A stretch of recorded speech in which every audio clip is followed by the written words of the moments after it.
11, 22, 33 ఈ 3 మాస్టర్స్ నంబర్లు అంటారు. అంటే వీటి వల్ల మనిషికి బలం పెరుగుతుందా? తగ్గుతుందా? ఏంటి అసలు మాస్టర్ నంబర్స్ అంటే మాస్టర్ నంబర్స్ అంటే ఏంటిదంటే సార్, చాలా మంది ఏంటంటే ఏదైనా సింపుల్‌గా ఉండేదానికంటే ఏదైనా క్రియేటివిటీ, అట్రాక్టివ్ ఉన్న దాని మీద మనం ఫోకస్ అనేది ఎక్కువ చేస్తాం. ఓకే. ఇప్పుడు 11 అనేది ఏంటి అంటే 11 రిప్రజెంట్ చేసేది డేట్ ఆఫ్ బర్త్‌లో ఇప్పుడు 11 వచ్చిందనుకోండి. ఆ! ఎగ్జాంపుల్ మీరున్నారు అవును. 11లో పుట్టిరనుకోండి. అవును. అయితే నిజం చెప్పాలంటే మీరు 2 సీరీస్‌లో పుట్టారు. హ్మ్. 2 సీరీస్ అంటే 1+1 అంటే 2. హ్మ్. కానీ 11 వాళ్ళు 2 సీరీస్‌లో ఉన్నోళ్ళలాగా కొంచెం బిహేవ్ చేయరనమాట. అచ్చా! ఎందుకంటే వీళ్ళు 1+1 యాడ్ చేస్తే 2గా పుట్టిరు ఓకే.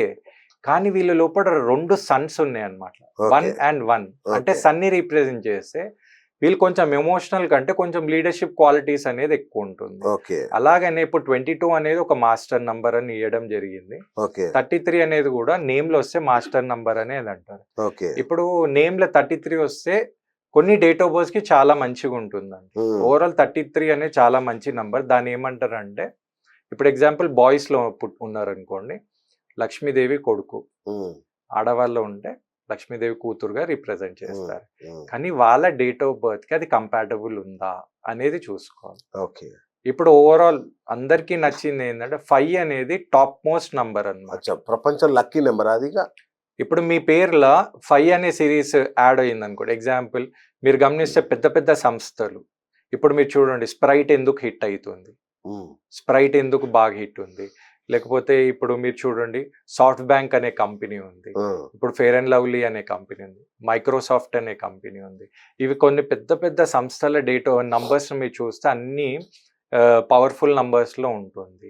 అయితే 5 అనే నంబర్ మోస్ట్ లక్కీయెస్ట్ నంబర్. ఎందుకు లక్కీయెస్ట్ అంటే అది బుధుడిని రిప్రజెంట్ చేశారు. బుధుడు అంటే బిజినెస్‌ని రిప్రజెంట్ చేశారు. కాబట్టి హ్మ్. Lucky number. కానీ మీ డేట్ ఆఫ్ బర్త్‌కి 5 అనుకూలిస్తుందా? బెస్ట్ ఎగ్జాంపుల్ నేనే అండి. నా డేట్ ఆఫ్ బర్త్ కాంబినేషన్ 6/4. నేను అందరికి 5 ఇయ్యాలని చూస్తాను. కానీ నా డేట్ ఆఫ్ బర్త్‌కి 5 సూట్ కాదు. హ్మ్. కాబట్టి నేను 5 సీరీస్‌లో నేమ్ పెట్టలేను. ఓకే. నేను అందరికి ఇస్తున్నా కాబట్టి నేను పెట్టుకోలేను. కాబట్టి నా డేట్ ఆఫ్ బర్త్ కాంబినేషన్‌కి నేను 1 సీరీస్‌ని యాడ్ చేసుకోవాలి. అచ్చా! ఇది అచ్చా! ఎలా ఉంటుందంటే సార్, ఒక ఎంజీ టాబ్లెట్ అనేది అందరికి వర్తించదు. వాళ్ళ కెపాసిటీ అంతే బట్టి గదా! మనకు అవును. 5 ఎంజీయా, 10 ఎంజీ అనే తెలవాలి. అది ఎప్పుడు తెలుస్తుందంటే ఒక ప్రొఫెషనల్ న్యూమరాలజిస్ట్ గానీ, లేదా ఒక జెన్యూన్ ఎక్స్‌పీరియన్స్ పర్సన్ దగ్గర పోతే మనకి దాని ఐడియా ఉంటుంది. అలా. ఓకే. అంటే కొన్నుంటాయి గదా! లైక్ ఎట్లా అంటే ఈ నంబర్‌లో పుట్టిన వాళ్ళు అత్యంత అదృష్టవంతులు. ఈ నంబర్‌లో పుట్టిన అమ్మాయికి పెళ్లి చేసుకుంటే ఇగ సూపర్ లైఫ్ సెట్ అయిపోతుంది. ఇట్లా చాలా ఈ నంబర్‌లో పుట్టిన వాళ్ళు అత్యంత ఐశ్వర్యవంతులవుతారు. ఇట్లా ఉంటదా నంబర్స్ ప్రభావం? సార్ ఇదే క్వెషన్‌ని నేను ఎక్స్‌టెండ్ చేసి మీకే నేను ప్లీజ్. ఇప్పుడు ఇది క్వెషన్ లాగా కాకుండా ఒక డిబేట్ లాగా నేను యాహ్! మీకు ప్లీజ్. అడుగుతాను. ప్లీజ్. ఇప్పుడు చాలామంది అంటున్నారు. ఎగ్జాంపుల్ నేను 6లో పుట్టిన. నా డేట్ ఆఫ్ బర్త్ 6థ్ నవంబర్ 1985. అవును. అయితే న్యూమరాలజీయే గానియండి, ఆస్ట్రాలజీయే గానియండి, నేను పుట్టిన డేట్ నుంచి ఆస్ట్రాలజీ నేను పుట్టిన డేట్, నా ప్లేస్, నా టైం నుంచి స్టార్ట్ అయింది. అవును. నేను ఒక క్వెషన్ నేనెందుకు 6థ్‌నే పుట్టిన? నేనెందుకు 6థ్‌న ఇండియా‌ల సికింద్రాబాద్‌ల మా మమ్మీ డ్యాడీకి ఒక మేల్ పర్సన్ లాగా నేనే ఎందుకు పుట్టిన? ఇది హ్మ్. ఎవరు డిసైడ్ చేషిండ్రు? హ్మ్. దీని గురించి ఎవరైనా ఆన్సర్ చెప్పగలుగుతారా? దీని ఇంకా సీక్రెట్ కోడింగ్ ఏంటి అంటే ఎంతమంది నమ్మినా నమ్మకపోయినా మనకి పూర్వజన్మ కర్మ అవన్నీ ఉన్నది. ఓకే. అది నేను ముందు ముందు ఇన్ డీటెయిల్‌గా ప్లీజ్. అందరికి ఆ! అర్థమయ్యేటట్టు లాజికల్‌గా ఎక్స్‌ప్లెయిన్ చేస్తా. ఓకే. ఏది కూడా నేను చేసినా మీరేంది మీరు వినాలి అలా కాదు. ఆ! ప్రాక్టికల్‌గా నేను కరెక్ట్. కరెక్ట్. మాట్లాడతా. కదా! అవును. అవును. అయితే ఏమైతుందంటే మీరు ఏ డేట్ ఆఫ్ బర్త్‌కి అయితే పుట్టిరో అది ఆల్రెడీ డీకోడ్ అయ్యి ఉంటుంది. హ్మ్. మీరు ఎప్పుడు పుట్టాలి? ఎక్కడ పుట్టాలి? ఎందుకు పుట్టాలి? ఏం అనుభవించంకి మీరు పుడుతున్నారో మన సోల్‌కి తెలుసు కాబట్టే పుడతాం మనం. ఓకే. ఓకేనా? ఆ! ఒక చిన్న లాజిక్ చెప్తాను. ఇప్పుడు 'రామ్ చరణ్' గారికి కూతురు పుట్టింది 'క్లీన్ కారా' అని పేరు అవును. పెట్టారు. అవును. ఇప్పుడు ఆమె పుట్టింది. ఇప్పుడు ఆ సో కాల్డ్ అదే రోజు ఎంతోమంది పాపలు పుట్టిర్రు. మళ్ళా ఆ పాప ఎందుకు వాళ్ళకే పుట్టాలి? దీని మీద మీరు కొంచెం సైంటిఫిక్ ప్రూఫ్ చూపియమనండి. అన్నీ సైన్స్ అడుగుతారు గదా! అవును. మళ్ళా దీని గురించి చెప్పమనండి. అయితే కొన్ని డేట్ ఆఫ్ బర్త్స్ ఏందంటే మనకి గూగుల్ మ్యాప్ లాగా మనకు కొన్ని ఇండికేషన్స్ ఇస్తుంది. అర్థం జేసుకోండి. నేను వినను, నేను నమ్మను కాబట్టి లేదు అని అనలేదు. ఇప్పుడు నేను ఒక లాజిక్ చెప్తా అండి. మీరున్నారు. మీరంటారు నేను గ్రావిటేషన్ ఫోర్స్ నమ్మను. మీరేం చెప్పినా నేను నమ్మరు. అంటే నేను ఒక 10th ఫ్లోర్ నుంచి ఎవరినన్నా నూకేస్తే కింద పడరా సార్? హ్యాపీగా పడతారు. మీరు నమ్మరంటే పడరా?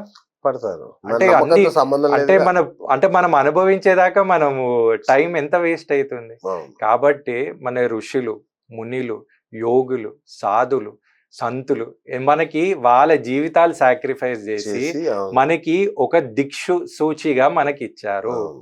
ఇప్పుడు గూగుల్ మ్యాప్ మీరు చూసుకునేటప్పుడు అక్కడ ఒక లైన్ ఉంది, రెడ్ కలర్ ఉంది అంటే మీరు ఏమనుకోవాలి, అక్కడ ట్రాఫిక్ ఎక్కువ ఉంది, కొంచెం జాగ్రత్త ఉందాం, యూటర్న్ అంటారా లేదా? అవును. అలాగనే మీరు ఏ డేట్ ఆఫ్ బర్త్ కి పుట్టిరో అది మీకు ఒక ఇన్ఫర్మేషన్ ఇస్తుంది.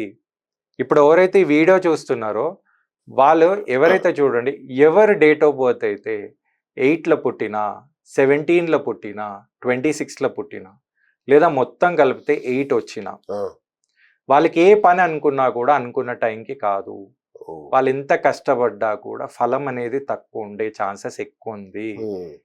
వాళ్ళు ఏది చేయాలన్నా చాలా పెద్దగా చేయాలనుకుంటారు. ఇలా మనకు కొన్ని ఇండికేషన్స్ ఉంటుంది. అది అర్థం చేసుకొని ఒక గూగుల్ మ్యాప్ లాగా మళ్ళీ దీనికి సొల్యూషన్ ఏంది అని అడిగితే మనం దాని తగ్గట్టు పోతే మంచిది చెప్తారు.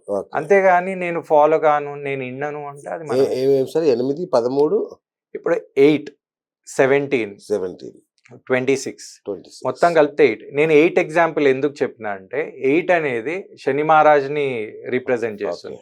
శని మహారాజ్ అనగానే అందరు భయపడతారు. అసలు భయపడేది కాదు, ఆయననే చాలా స్ట్రాంగెస్ట్ ప్లానెట్. ఆయన ధర్మం ఏంటో ఆయన చెప్పేటైనా ఆయన ఒక్కైననే. మీ దగ్గర డబ్బు ఉంటే మీరు అందరినీ కేర్ చేయరు, మీ దగ్గర డబ్బు లేదు అంటే మనని ఎవరు కేర్ చేయరు. అది ఎవరు నేర్పిస్తారంటే శని మహారాజ్. శని మహారాజ్ ఉంటే చాలా మందికి తెలియంది ఏంటంటే శుక్రమాదశ వస్తే మంచిది, లేదా మీకు 100,000, 1,000, లక్షలు కావాలంటే శుక్రుడు కావాలి, కానీ మీకు లక్షల కోట్లు కావాలంటే శని అనుగ్రహం ఉండాలి. ఓకేనా? అయితే శని మహారాజ్ ఏం చేస్తాడంటే ధర్మంని చూస్తాడు, మనకి ఎన్ని కష్టాలు ఇస్తాడంటే ఆ కష్టాల నుంచి అనుభవం తెలుసుకోమంటాడు. మీ దగ్గర డబ్బు లేనప్పుడు ఎవరు నిన్ను ఎట్లా చూస్తున్నారు నేర్చుకో అని నేర్పిస్తున్నాడు. వేరే వాళ్ళు నేర్పినప్పుడు ఎవరు తప్పండి. ఇప్పుడు మీకు ఒకటి నేర్పించిండు, అది పొరపాటు. రెండోసారి నేర్పించిండు, పొరపాటు. మీరు మూడోసారి కూడా వినలేరు అనుకోండి, అలవాటు అయిపోతుంది. ఇప్పుడు అది ఎవరు తప్పండి? మనదే తప్పు. మనము గ్రహాలని భక్తితో చూడాలి, భయంతో చూడవద్దు. వాళ్ళు చేసేదన్నిటికీ ఒక రీజన్ ఉంటుంది. సార్ మీరు 5 నెంబర్ గ్రేట్ నెంబర్ అంటున్నారు కదా, కానీ మన ప్రాంతాల్లో అందరు 9ని చాలా అదృష్ట సంఖ్యగా చూస్తారు కదా. అంటే 9 అంటే ఫస్ట్ థింగ్ మీరు గమనించండి, 9ని ఏమంటారంటే రీక్రియేషన్ నంబర్ అని అంటారు. రీక్రియేషన్ నంబర్ అంటే ఏంటంటే సృష్టికి ప్రతి సృష్టి చేసే నంబర్ అనేది 9. ఎలా ఉంటుందంటే ఇప్పుడు 9 5 ఎంత అండి 45, 4 + 5 9, 9 6 ఎంత 54, 5 + 4 9. అంటే 9 ఏంటంటే 9 తర్వాత మీరు గమనించండి మళ్ళా మనం 1కి వెళ్తాం. అయితే 9 అనేది ఫ్యాన్సీ నంబర్ లాగా ఉంటుంది. ఇంకోటి మన లైఫ్లో ఏంటంటే మనకు తెలిసిన కొంతమంది సెలబ్రిటీస్ 9ని ప్రిఫర్ చేస్తారు. అయితే కొంతమంది ఎవరైతే వాళ్ళని ఫాలో అవుతారో, మన దగ్గర సైన్స్ లో ఒక సామెత ఉందండి, the monkey sees the monkey does అంటారు. ఓకేనా? ఒకళ్ళు చేసింది ఒకళ్ళు ఇన్స్టెంట్ గా సపోర్ట్ గా ఫాలో. 9 లక్కీ అని కాదు, అది ఎవరికి లక్కీయో వాళ్ళకి లక్కీ. అందరు తీసుకోపోయి 9 అంటే అరే మా జూనియర్ ఎన్టీఆర్ 9 పెట్టుకున్నాడు కాబట్టి నేను 9 పెట్టుకుంటాను. అందుకే మీకు ఒక బెస్ట్ ఎగ్జాంపుల్ చెప్తాను, ఇది దానికి సింక్ అయితే. ఇప్పుడు మన గరికపాటి గారు ఉన్నారు, ఆయన చాలా. అయితే ఆయన ఎక్కడికి వెళ్ళాలనుకున్నా కూడా వాళ్ళ అమ్మగారికి ఆయన పోలో ఇచ్చి వెళ్తాడు. పోలో రింగ్స్ అలా అమ్మకి ఇస్తారు. అయితే ఈయన ఒక 10 days పోతా అంటే ఒక 4 to 5 or 10 పోలో రింగ్స్ ఇచ్చి పోతాడు అనమాట. అయితే వాళ్ళ అమ్మ కండిషన్ అంటే నువ్వు ఎక్కడికి పోవాలన్నా నాకు ఇవి ఇచ్చి పోవాలంటాడు. ఓకే, అయితే ఆయన ఏం చేస్తాడంటే ఆయన ఒకసారి పోయేటప్పుడు ఆయనకి ఎందుకు అన్ఈజీ అనిపించింది, చూస్తే వాళ్ళ మమ్మీ గతించింది అనమాట. అయితే ఆయన కాశీలో పోయినప్పుడు ఏం చేసిండంటే పిండ ప్రదానం చేసేటప్పుడు ఆయన పిండంతో పాటు పోలో రింగ్స్ కూడా వదిలాడు. అక్కడ ఉన్న వాళ్ళు ఎవరైతే గరికపాటి సార్ని ఫాలో అయ్యాడో, ఆయనని ఫాలో అయ్యి ఆయన నమ్మిన వాళ్ళు కూడా ఇంత పెద్ద మనిషి పిండంతో పాటు పోలో రింగ్స్ వేస్తుండే దీంట్లో ఏదో రహస్యం ఉంది అని వాళ్ళు కూడా పిండంతో పాటు పోలో రింగ్స్ వేయడం స్టార్ట్ చేసి. ఇప్పుడు ఇది కరెక్టా అండి? రాంగ్. ఆయన కంటే ఒక అర్థం ఉంది. వీళ్ళకేం అర్థం ఉంది? అంటే మనం ఎవ్వరు ఏం చేసినా అదే ఫాలో కావాలని లేదండి. ఓకే. ఓకేనా? వాళ్ళు ఎందుకు చేస్తున్నారో ఒక రీజన్ ఉంటుంది. మన రీజన్ మనకు తెలుసుకోవాలి. అంటే ఎవ్రీ ఇండివిజువల్‌కి ఒక లక్కీ నంబర్ ఉంటుందా? అవునండి. ఓకే. కామన్ లక్కీ నంబర్‌లు ఏమి ఉండవు. సో, నా లక్కీ నంబర్ తెలుసుకోవడం ఎలా?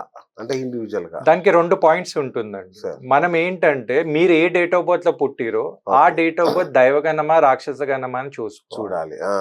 తర్వాత ఏంటి అంటే కొన్ని లక్కీ నంబర్స్ ఆటోమేటిక్ మీ దగ్గరికి ఎప్పటికొస్తుంటది. ఆ! కాబట్టి మీరే తెలుసుకోవాలి. ఇప్పుడు సడెన్‌గా మీరు వాచ్ చూసారు. ఆ! మీకు ఒక టైం రిపీట్ అయితుంది. మీరు ఎక్కడ పోయినా కూడా ఆ నంబరే కనబడుతుంది. హ్మ్. మీరు సడెన్‌గా పోయి ఫ్లైట్ టికెట్ తీసుకున్నారు. అదే నంబర్ కనబడుతుంది. అవును. మీరు ఆధార్ కార్డ్‌లో మీకు అదే నంబర్ ఉంది. హ్మ్. హాల్ టికెట్‌లో అదే నంబర్ ఉంది. అవును. సినిమా దాంట్లో అదే నంబర్ ఉంది. 222 పార్కింగ్ గురించి చెప్తారు కదా అట్లా? ఆ! హ్మ్. దాని ఏంజెల్స్ నంబర్స్ అండి. హ్మ్. అయితే ఇలా వస్తుంది అంటే అది మీకేమంటుందంటే నేను నీ దగ్గరకు వస్తున్నాను. అదొచ్చినప్పుడు మీకు డే ఎట్లుందో చూసుకోండి. మంచిగుందనుకోండి ఆ నంబర్‌ని యాక్సెప్ట్ చేసుకొని తీసుకోండి. ఓకే. లేదా లేదు నాకొక సైంటిఫిక్ ప్రూఫ్ ఉండాలి. లేదా నేను ఎవరైనా చెప్తే నేను నమ్ముతానంటే ఒక మంచి ప్రొఫెషనల్ న్యూమరాలజిస్ట్ దగ్గర ఎళ్ళండి. హ్మ్. వాళ్ళేం చేస్తారంటే మీ డేట్ ఆఫ్ బర్త్ చూసి ఆ నంబర్‌ని అనలైజ్ చేసి చెప్తారు. మీరు ఆ నంబర్‌ని ఫోకస్ చేయడం వల్ల ఆటోమేటిక్ ఆ నంబరే మీ దగ్గర రావడం స్టార్ట్ అయితది.